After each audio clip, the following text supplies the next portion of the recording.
is Mr. Stan Laurel. Now move this over.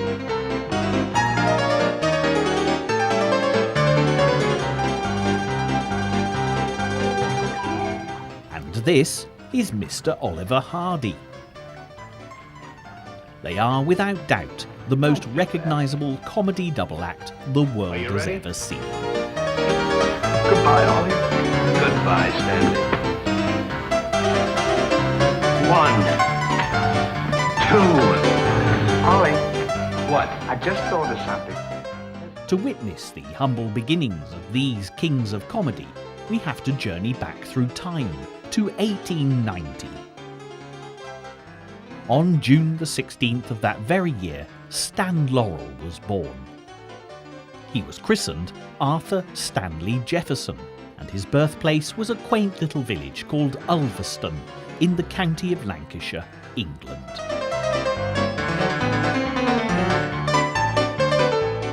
If you visit there today, you'll find the world-famous Laurel and Hardy Museum, packed to overflowing with a veritable cornucopia of memorabilia, photographs and movie posters, all dedicated to these two gentle comic geniuses.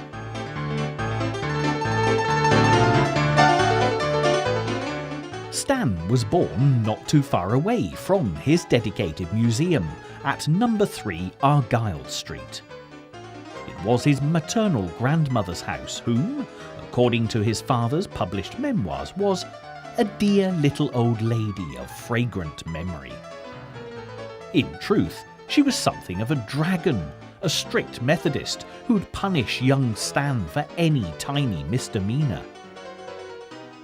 Stan lived in his grandmother's home until he was 5 years old and was, by all accounts, quite an introverted child. This shyness was at complete odds to his theatrical father, A.J. Jefferson, who was a self-made impresario and talented stage actor. A.J. had run a very successful acting troupe called the Jefferson Theatre Group, where he'd met and married Madge Metcalfe, Stan's mother, and he was now manager of the illustrious Metropole Theatre in Glasgow, Scotland.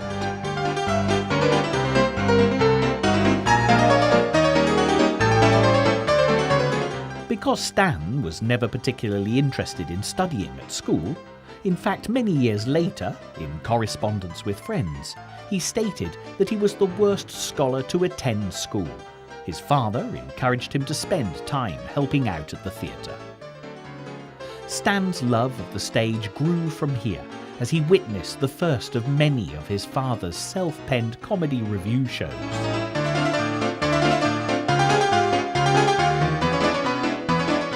Sadly, just as Stan was beginning to fashion himself as something of a stage comedian, his mother Madge, who'd always suffered fragile health, passed away in 1908. It was an event that would push Stan on to pursue fame and fortune across the Atlantic Ocean in the land of opportunities. He was soon to be heading for the bright lights of America. Whilst all this was happening, the other half of the comedy duo-to-be was already doing his own thing in America. Oliver Hardy was born on January the 18th, 1892, in the festive town of Harlem, in the state of Georgia. He was the son of a grand lawyer, Oliver Hardy, and his wife, Emily Norvell. Their bouncing baby boy was christened Norvell Hardy, in order to carry on both sides of the family heritage. Ollie would later add the Oliver to his name in memory of his father, who died a mere 18 months into his son's life. The parallels between Stan and Ollie at this time are very striking. Like Stan, Ollie lost a parent at an early age, and this would spur him on to leave his mark on the world too. Also, like Stan, Ollie was uprooted from his family home, as his mother moved the widowed family to the town of Milledgeville, where she managed the Baldwin Hotel.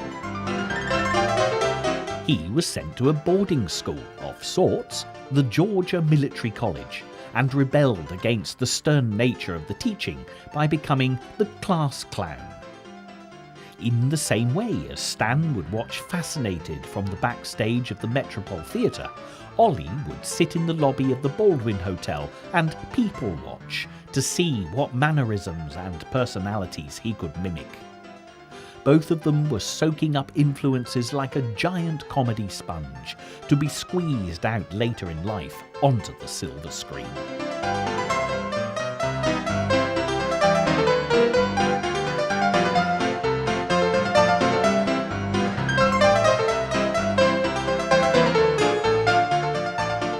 In 1910, Stan joined the Fred Karno Comedians on a tour of America. Fred Karno was the archetypal self-made showman, building an empire around him by channeling other people's talents into his spectacular shows. He also typified the perfect example of the thin line between comedy and tragedy, as all great comedy has a foothold in real tragedy. Whereas on stage, he brought delight to thousands with his pantomimes and popular farces, off stage he was a wife-beater and a serial adulterer. Karno's biggest discovery was a young man called Charlie Chaplin. It was this comic genius that Stan was to understudy and learn from during this initial tour of America. The Fred Karno troupe set sail from Southampton docks and toured the USA with a show called A Night in an English Music Hall. It was a huge success, but even though he was earning plaudits for his comedy turns, Stan decided to return to England alone. His main motivation seemed to be twofold. Firstly, he felt he deserved a chance at being the top billing, and secondly, he felt he deserved more money. Ollie was still happily settled in America, and in the year Stan was touring his mother country, Ollie set up and ran a movie theatre in the heart of Milledgeville. At 18 years of age, he was the youngest manager of a cinema in the whole of the United States. It was watching these flickering comedy two-reelers that sowed the seeds of stardom in Ollie's head. And so it was in 1913 that Ollie set off for the bright sunshine of Florida to try to break into the movie business. He took with him his Jewish wife, whom he'd met and married in a whirlwind romance. Her name was Madeline Soloshin, and she was an accomplished piano player, allowing Ollie to indulge in his favourite pastime of singing. Shine on, harvest moon, up in the sky. I ain't had no loving since January, April, June or July. Snow time, tain't no time to stay outdoors and spoon. Shine on, harvest moon, for me and my gal.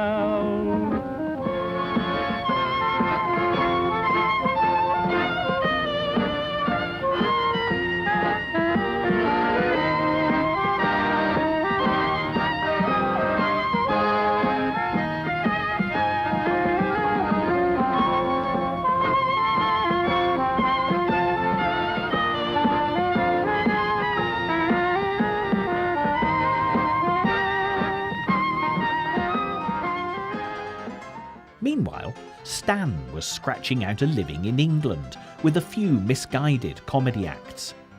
In the end, such was the extent of his poverty, he rejoined the Fred Karno Comedians for another tour of America.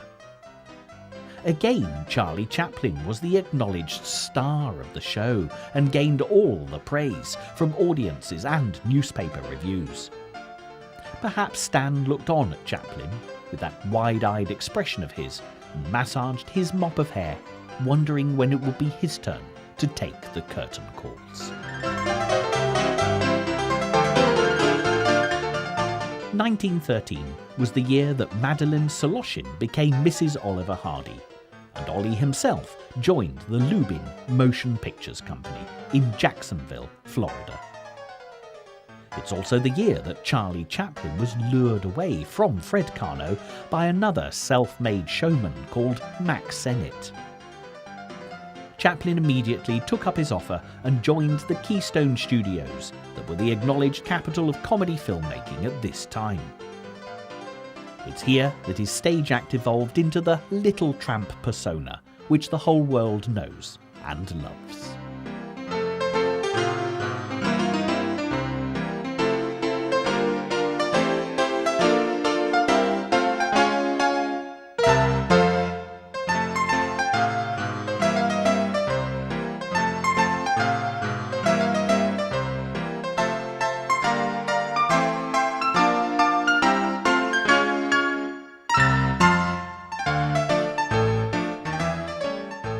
Of course, Chaplin's hasty exit meant that the Fred Karno tour quickly folded, and Stan was once more forced to scrape a living by setting up a comedy act of his own. This time, he stayed in America, perhaps because his homeland was on the verge of entering into the long and bloody First World War, and young men of his age were being enlisted into the army at great speed. The bright lights of mortar shells and the rat-a-tat-tat of machine gun fire were no match for the bright lights of the stage and the rat-a-tat-tat of applause. In 1917, when all the world seemed to be trying to imitate Chaplin, Ollie paired up with a thin comedian called Larry Sermon. Stan had set up a comedy double act with an amply sized female comedienne called May Dahlberg. In a case of life imitating art, not only was he tripping over himself to fall in love with her on stage, he was also doing exactly the same thing off stage. Their only other stumbling block was that May was already married. However, this didn't stop Stan from changing both their surnames to Laurel so that they could live as a common law couple.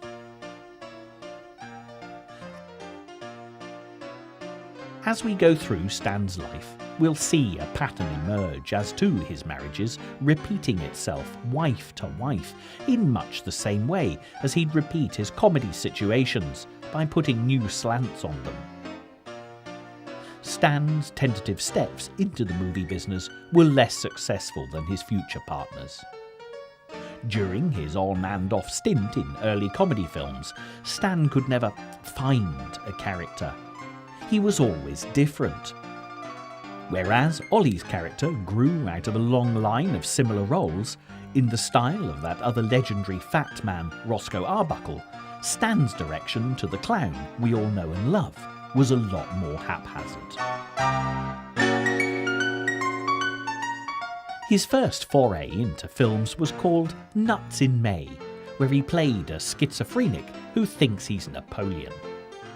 But Stan was not only hampered by his inability to settle on a stock character, preferring to reinvent himself for every role, but also by his common law wife. May Laurel insisted, usually by contractual obligation, that she appeared as the love interest in every early film that Stan made. She was not an archetypal femme fatale, and this made it very difficult for Stan to progress any further in the movie business. It was only after her departure that Stan would start being noticed. In 1920, after a barrage of insults were flung at each other like poisoned custard pies, Oliver Hardy was granted a divorce from his wife, Madeline. He'd fallen in love with a fellow employee, a young girl called Myrtle Reeves. They were married the following year, on the 24th of November, Thanksgiving Day. A few years later, Stan followed suit. He said goodbye to his common law wife, May Laurel, and in 1926 he married Lois Nielsen. Like all good comedies, his first unofficial wife would return later to lay down some more marital banana skins for Stan to slip on. But for now, she vanished into the night with her memories, and a hefty bankroll. By this time, Stan and Ollie had been headhunted by the Hal Roach Studios and were working there as separate entities. Stan was primarily a writer and director, whilst Ollie was a supporting player. Yet it wasn't Hal Roach who teamed them up initially. This fell to a man named Leo McCarey, a two-time Oscar-winning director who started his career at the Hal Roach Studios. In doing so, he created a comedy double act that would continue to delight and entertain audiences to this day. By the time they started appearing in partnership, Stan Laurel was 37 and Oliver Hardy was 35. It was perhaps the lateness of this success that kept their feet on the ground and their egos in check. Leo McCarey proved to be a great influence on the Laurel and Hardy combination, for it was he who managed to slow down their comedy. Early comedies all took their cues from the ever-popular Max Sennett films, where everything was played at a hectic pace, jerky, speeded-up chase sequences, over-the-top gestures, and exaggerated comic costumes were the order of the day.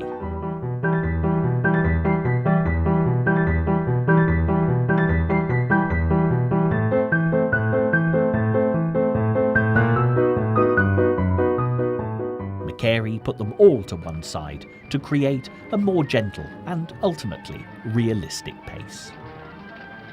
The end results were still as ludicrous or calamitous as before, but the build-up was slower and more measured. In their first official film as a team, Duck Soup, Stan and Ollie reused an old sketch written by Stan's father, A.J. Jefferson, dating back to 1905. It only goes to show that comedy, like a fine wine, continues to improve with age.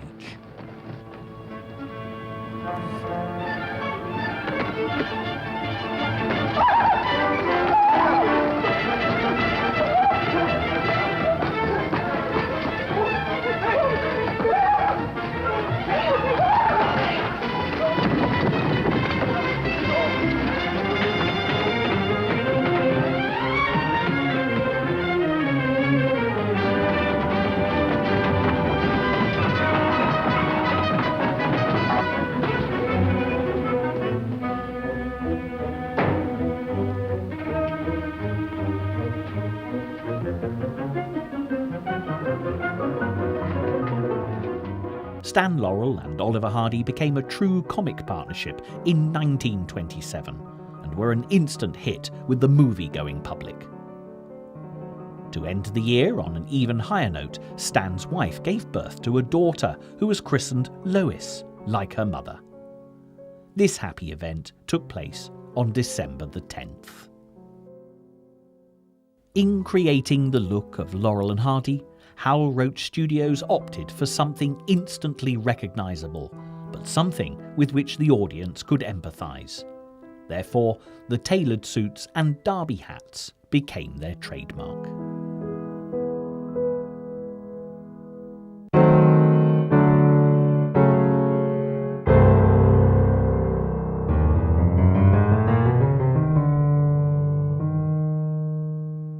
At the beginning of the century, and for a long while afterwards, it was common for market traders and street vendors to wear this kind of upmarket clothing in order to try and appear respectable.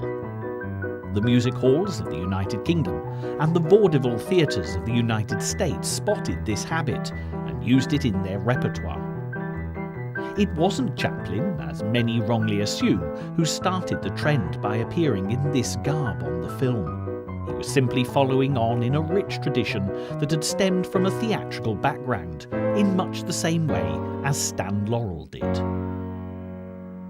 In order for the audience to identify with their characters, Stan and Ollie never played anything other than ordinary people in ordinary professions, making ordinary decisions. It's the way they portrayed it that created something extraordinary. At a time of Great Depression in the economic climate, to play the underdog was to have the majority of the audience automatically on your side. This was something both Chaplin and Stan Laurel understood, being as both of them came from a rigidly reworked feudal system in England that branded them as working class. The advent of sound in motion pictures caused a huge shift in popularity for many stars of the day. Chaplin himself, the Grand Master, never truly adjusted, and his star began to fade and diminish as he steadfastly refused to embrace the new medium. Luckily, Stan and Ollie's voices matched their physical appearance to perfection. The prisoners have been found guilty. Their attitude towards each other translated into some classic dialogue that rivaled any of their physical antics. There's a nice pickle we're in.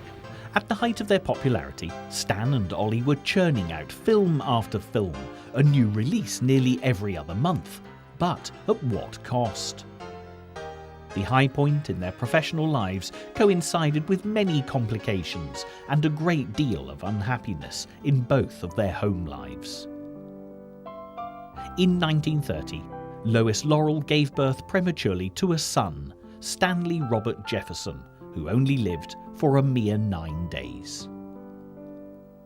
Stan found solace in the arms of a long-term mistress called Alice Ardell. Ollie, on the other hand, had to deal with Myrtle Hardy's long and painful fight with the bottle. Her alcoholic addiction got so bad that in 1931 she was admitted to the Rosemead Lodge Sanatorium under the pretense of a nervous breakdown. Ollie found solace playing golf and gambling, but he also, like Stan, ended up in the arms of his own long-term mistress, Viola Morse. It's a popular notion that behind the painted face of the clown there lie tears of sadness. This does seem to be the case with most comedians. Their ability to make thousands of people happy never works when trying to make their own lives contented. I'm sorry if I hurt your feelings, Ollie. I didn't mean to be so dispolite. In 1932, Stan and Ollie's first and only Oscar together was claimed when they won the Best Short Subject section of the Academy Awards with The Music Box.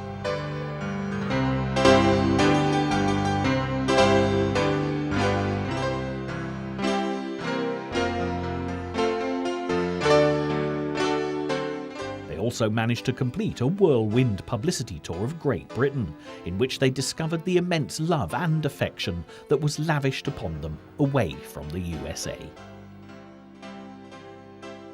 Neither of them had really realised how popular they'd become as a worldwide phenomenon, and it opened their eyes to their own potential. Again, happiness was tempered by sadness as Stan Laurel divorced his wife Lois in 1935. He'd already met and married Virginia Ruth Rogers in an unlawful ceremony, showing that Stan, like his movie persona, was oblivious to rules, regulations, and the structure of everyday society. He married her again a little later, but continued his long-term affair with Alice Ardell, so, in retaliation, Virginia Ruth Laurel sued Stan for divorce.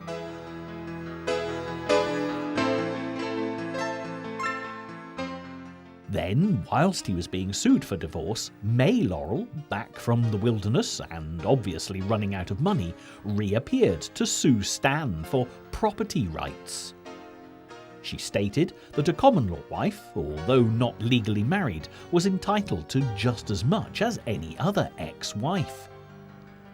To make matters worse, Ollie was being sued by Myrtle Hardy for divorce and had to counter-sue by showing the truth of the matter, namely that his wife was a serious alcoholic. Stan's court affairs were eventually settled in 1936 and he was granted a divorce. Ollie was granted a divorce the following year.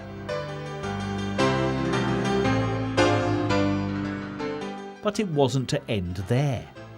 A single Stan was not a happy Stan, and he immediately fell for the dubious charms of a notorious Hollywood gold digger called Vera Ivanov Shuvalova, better known as Ilyana, who claimed to be a Russian countess, but could never actually prove whether she was. In haste, Stan tried to marry his Russian bride before he was legally divorced from Virginia Ruth, and in an example of his love life repeating itself, had to remarry Miss Shuvalova after the divorce had been granted.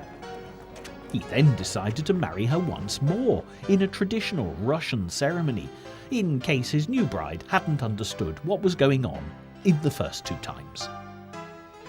It's hardly surprising that after the bells stopped ringing for this marriage, Stan and Ileana stepped into the marital ring for one short round of fighting and arguing before divorcing in 1939.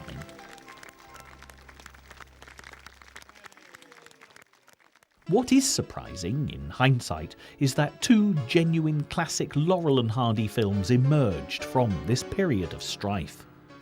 Sons of the Desert came first, showing the pair both married to dominant, overpowering mother figures rather than loving, caring wives. This was released just around the time that both of the boys' marriages were floundering. Way Out West was the second, with our heroes appearing wifeless and living a life on the open road. And it could well have been something they both would have wished for in this time of extreme marital disharmony.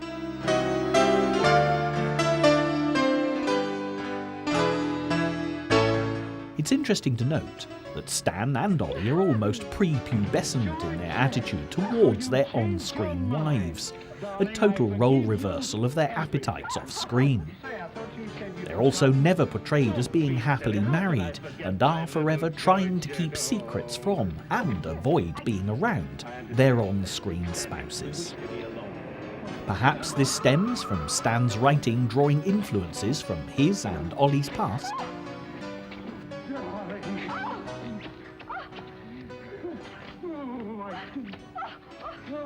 Stan had known nothing but domineering female figures from an early age, being punished by his strict grandmother for any innocent trouble he got into.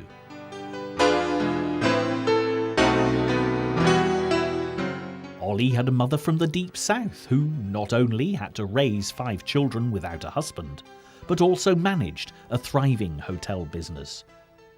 She once horsewhipped a tattooist for putting a maple leaf on Ollie's forearm when he was 14 years old. It's therefore hardly surprising that their choice of on-screen wives were always ready to do battle with these comic innocents. In The Flying Deuces, the first picture they made on loan from Hal Roach in 1939, Stan, who rewrote the script, includes a very pointed reference to his marriage troubles at the time, and also plays on Ollie's real-life fondness for betting on horses. 1, 2. Ollie, What? I just thought of something. Listen, you remember once you were telling me that when we passed away, we'd come back on this earth in some other form, like a bird or a dog or a horse or something? Oh, you mean reincarnation? Yeah, that's it. Well, now that we're going to go, what would you like to be when you come back? I don't know. I've never given it much thought. I like horses.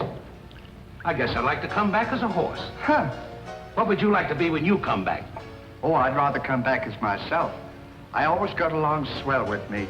You can't come back as yourself. Now come on and stop wasting my time. Are you ready? Goodbye, Ollie. Goodbye. Stan had left the Hal Roach Studios by the end of 1939, but Ollie's contract was to run until 1940. Stan wanted to renegotiate a joint contract to offer them more freedom in their career, but more security in a financial sense.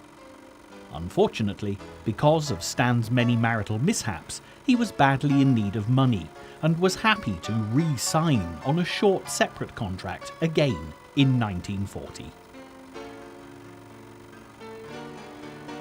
Their last 4 films for the Hal Roach Studios were up there with the best of them.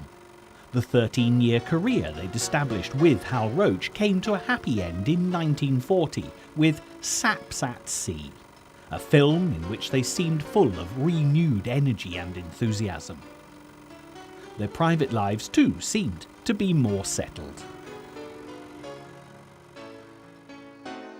Ollie had met and married Lucille Jones, the continuity girl from the Flying Deuces film, though his about-turn in affections from Viola Morse showed that he, like his movie persona, found it easy to fall deeply in and out of love on a whim.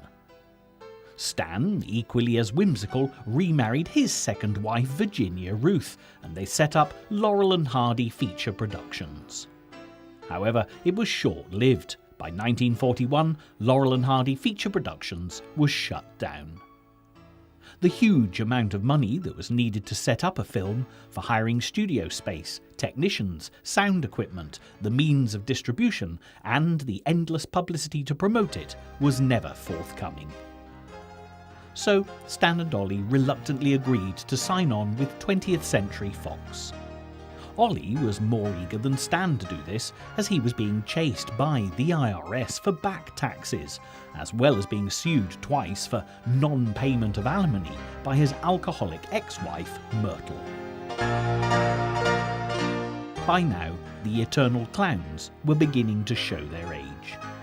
As soon as they signed on for 20th Century Fox, their normal white-faced makeup was replaced by a natural flesh tone that exposed every wrinkle and line.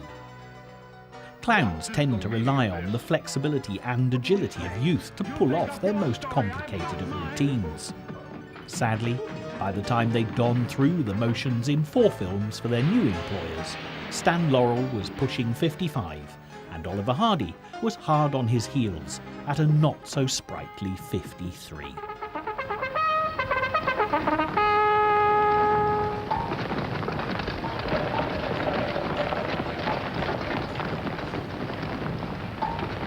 Strict attention, all of you!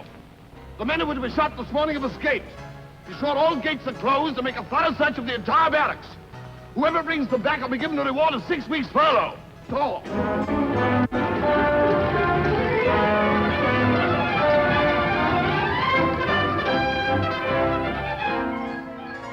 It seemed to Stan and Ollie that this was a good time to bring the curtain down and take their final bows.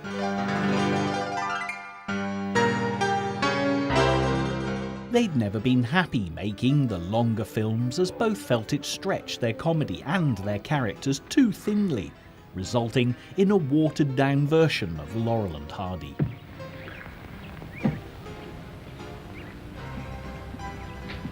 Come on, get to work! What do you think this is? Within a year of taking enforced retirement, Stan had divorced Virginia Ruth Laurel again and married Ida Kiteva. His love life would have made the most complex film plot of all, and was ripe for a Laurel and Hardy makeover. But at last, he'd found someone to grow old with, a wife who would care for and cherish him, just as he'd always wanted. In 1947, British impresario Bernard Delfont, a sort of English version of Hal Roach, invited the boys over to tour the music halls of Great Britain with a revue show. Recalling the applause and the adulation from their last tour overseas, they both jumped at the chance to entertain the crowds again, especially ones who'd just spent 6 long years attempting to survive the grim realities of a Second World War.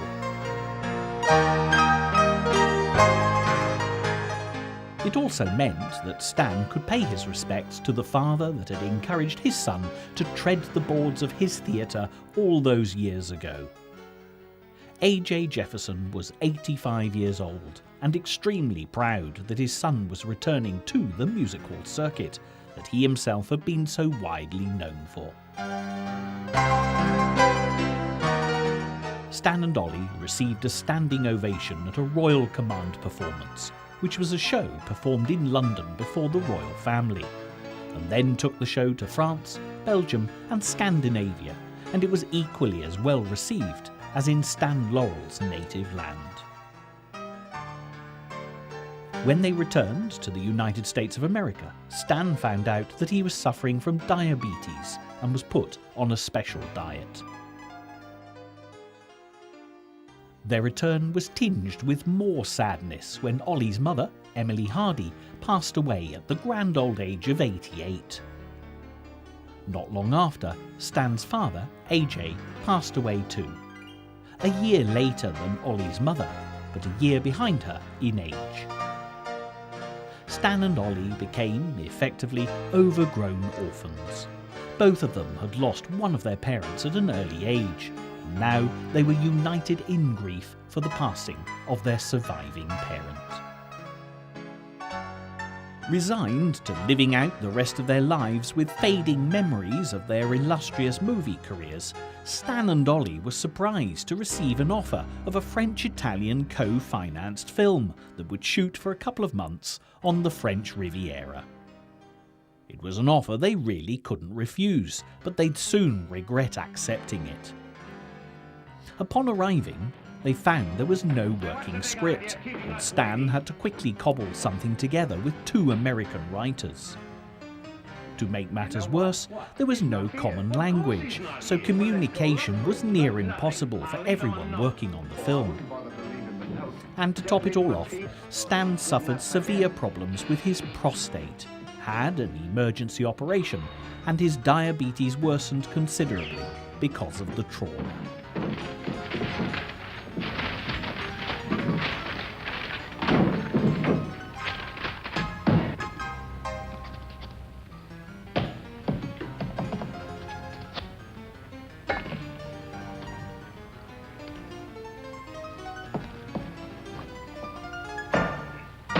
Now he can smoke it. Maybe he doesn't smoke a pipe. Well, whatever, he smokes it. Well, you got to be careful about those things.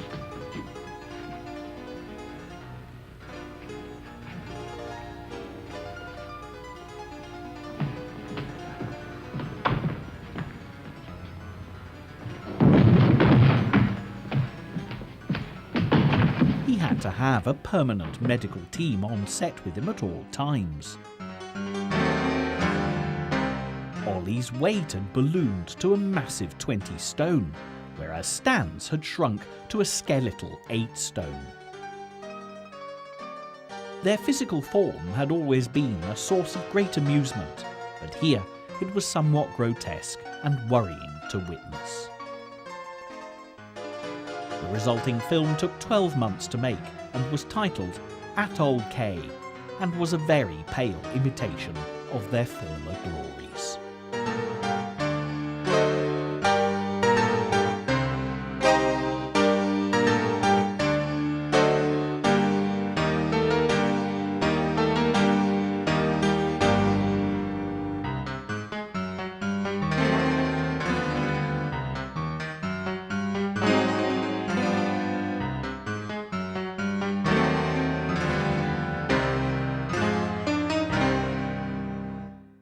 But again, the offers flooded in, and they accepted another tour of Great Britain's music halls in 1952. Stan felt sufficiently recovered to attempt it, and with their doting wives in tow, they set off for the British Isles with a totally new stage sketch called A Spot of Trouble.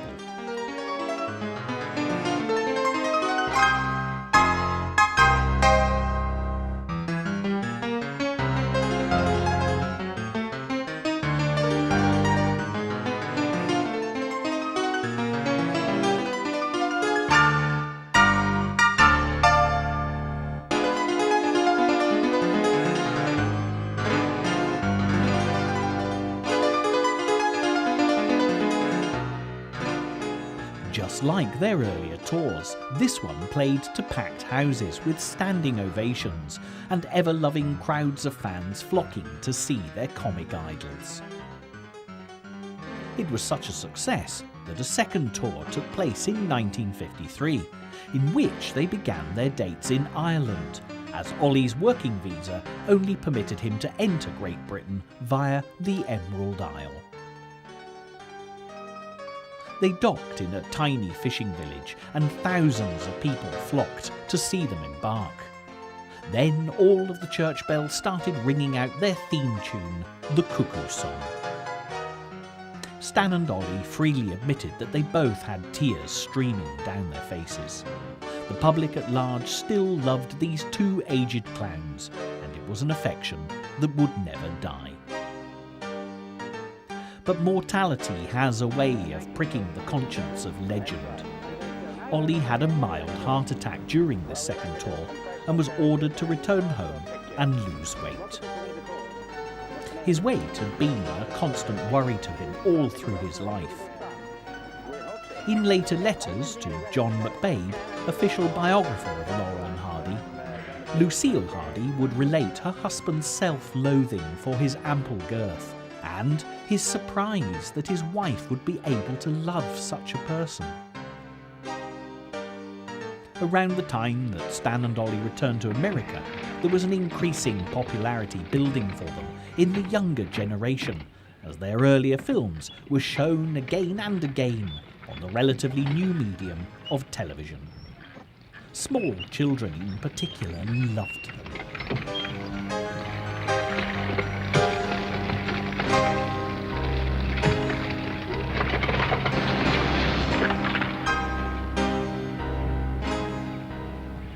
Hal Roach, the original employer of these two comedians, had seen firsthand the impact of his creations on the general public. He thought their appeal lay in their characters, which were simple, childlike and innocent. It's said that the best visual comedians imitate children, and nobody could do this as well as Laurel and Hardy and yet still be believable. In late 1954, Stan and Ollie were taken by surprise on the perennially popular This Is Your Life show, whilst on a visit to Bernard Delfont, their friend and recent employer from England. To begin with, they look totally bewildered and very confused with what is going on as the cameras burst into Bernard Delfont's room at the Knickerbocker Hotel in Hollywood, and they are told to get to the studios at once. Being a live show, Ralph Edwards, the host, had to ad-lib like mad as Stan and Ollie took their time getting to the studio. And I thought I can go. They're here? Oh, thank goodness, because that was my last ad-lib. Here they come now, our two principal subjects, Stan Laurel and Oliver Hardy. I think I have been told. Oh, my. This is more than a two-reeler. Here they come! Stan disliked appearing for free on anything. His financial complications worried him greatly because of his marital mayhem in the past. He was also concerned with not being in character, worrying that the public would not accept them as themselves. The usual cavalcade of past acquaintances were trotted out before they were reunited with their wives at the very end of the programme.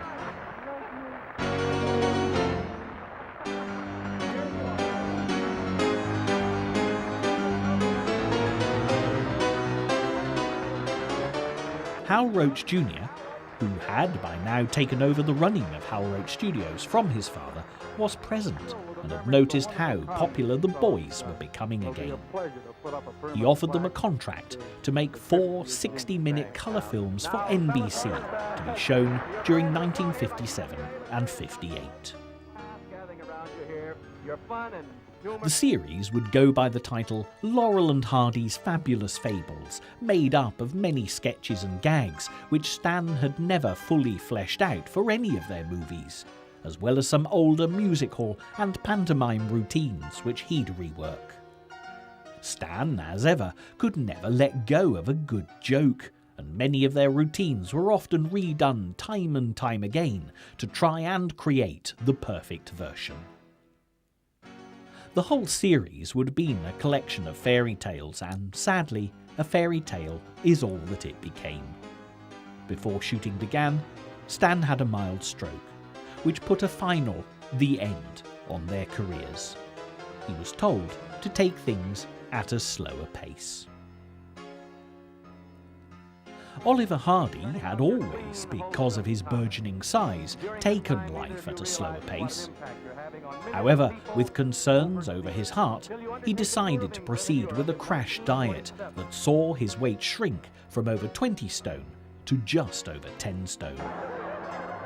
The effect this had on his appearance was shocking to anyone that knew him, but his body suffered the biggest shock and obviously couldn't deal with the sudden change of metabolism. In 1956, the very same year of his drastic diet, he suffered a stroke. A second, more serious one occurred not long afterwards, and he was effectively sent home from the hospital to die. In the last few months of his life, he couldn't speak or hardly move, and Stan spent every lucid moment by his bedside.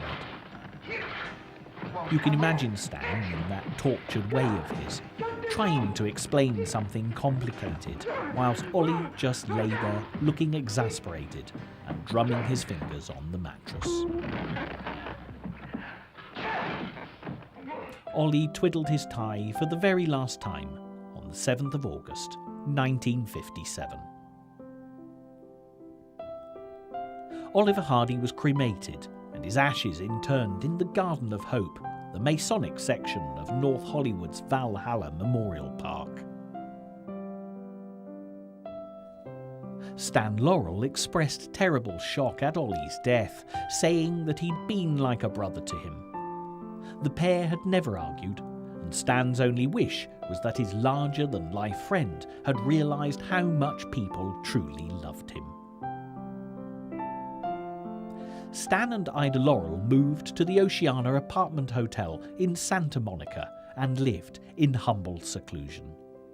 Stan had always been a modest man, and he was astounded by the amount of fan mail that poured through his door. He attempted to answer each letter personally and would spend all day at his desk in the study, ignoring his health worries. He would take breaks if there was a Laurel and Hardy movie showing on the television, and continually commented on what a funny fellow Ollie was. In 1961, Stan Laurel was awarded an honorary Oscar for creative pioneering in the field of cinema comedy, and it sat in pride of place on his study desk. Knowing Stan, he probably used it as a paperweight for all the fan letters. During his last few years of contentment, he received visits from many famous comedians of the day, all wanting to pay tribute to their unofficial teacher. Put that thing down! Danny Kaye, Peter Sellers, Jerry Lewis and Dick Van Dyke would all regularly worship at the altar of England's Lancastrian son. Dick Van Dyke tells a tale of being desperate to meet his idol and couldn't find out from anyone in show business where he lived. He happened to flick through the telephone directory, and Stan, like any other person, was listed. It amazed Dick Van Dyke that someone he held in such awe could be so down-to-earth and ordinary. In 1965, Stan suffered a heart attack and was confined to his bed. Stan informed the nurse looking after him that he'd rather be skiing. She, surprised, asked him if he skied. He, with characteristic wit, replied that he didn't, but he'd rather ski than die. Well, here's another nice mess you've gotten me into. He passed away a few minutes later, joking to the last. Ollie, is that really you? Of course. Like Ollie before Gee, him, I'm glad to Stan see was it. cremated, and his ashes were interned at the Court of Liberty, Forest Lawn Cemetery. Both Stan and Ollie's graves are visited regularly by adoring fans, and the few brief words on both their memorial plaques are very poignant indeed. Stan had lived just long enough to see the birth of a worldwide fan organisation for Laurel and Hardy, of which he was made president and helped to set up the amusing guidelines. Sons of the Desert took its name from one of their classic films, and Stan was proud that he and Ollie would be remembered. To this day, Stan and Ollie are as popular as ever. Memorabilia sells for high prices at auctions, and 2 dedicated museums have been set up in their respective birthplaces of Ulverston, England and Harlem, Georgia, and they've even been commemorated on postage stamps. As this programme draws to its conclusion, we'll take a closer look at the two museums, which are doing such a fine job of preserving the memory of Laurel and Hardy's comic genius. Ulverston is a classic English market town, and visitors will enjoy a sense of nostalgia here, even in the 21st century. As we've already seen earlier in the film, Stan Laurel's birthplace in Argyle Street has a commemorative plaque, but herein lies a very interesting tale. The name of Bill Cubbin is synonymous with the Laurel and Hardy Museum, and it was when this great Laurel and Hardy fan was mayor of Ulverston in the 1970s that Stan's birthplace was officially recognised. Bill then went on to found the museum from his own collection of Laurel and Hardy memorabilia, and it grew at a rapid pace. As you look around the museum, you can see that every bit of available space has been used, and you do need to make sure that you take it all in.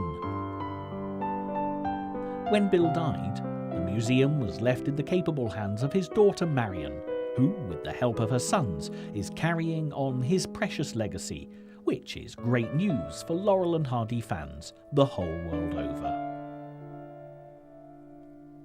It's certainly been some time since Laurel and Hardy died, and the most popular films belong to a bygone era when cinema entertainment was a much more innocent business than it is today.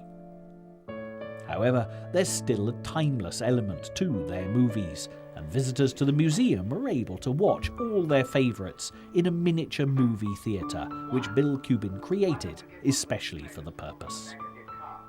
Grandparents remember seeing the comic duo at the cinema. Parents remember watching the films on television, and the children who are lucky enough to be brought here will enjoy Laurel and Hardy's slapstick antics with new eyes, creating extra special memories of their own. What the Ulverston Museum on the English side of the Atlantic does for Stan, the Harlem Museum does for Ollie on the other side of the pond.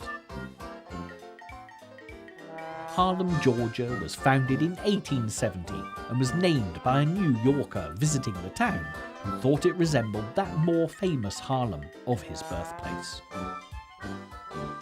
Sadly, you won't locate Oliver Hardy's birthplace because it was demolished in the late 1950s.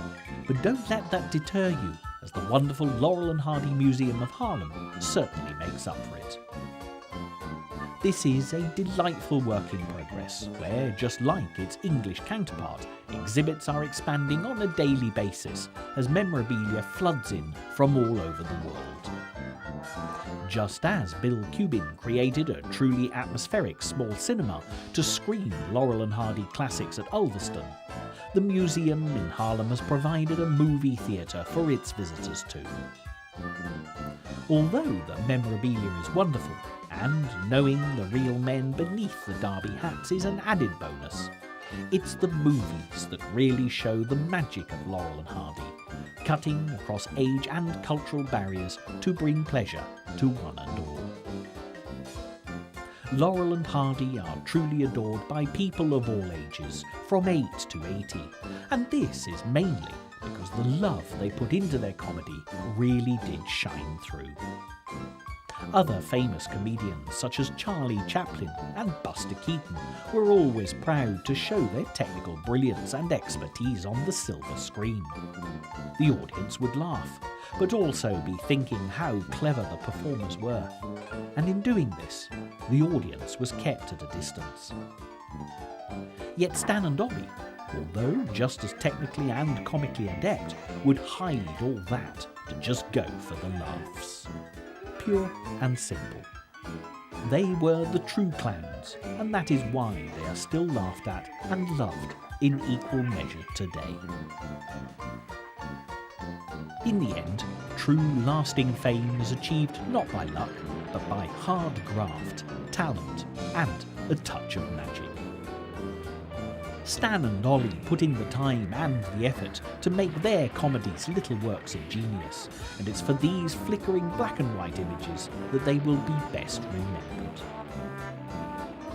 Stan Laurel and Oliver Hardy were, are, and always will be a match made in heaven, who've left their comedy footprints forever on the face of this earth.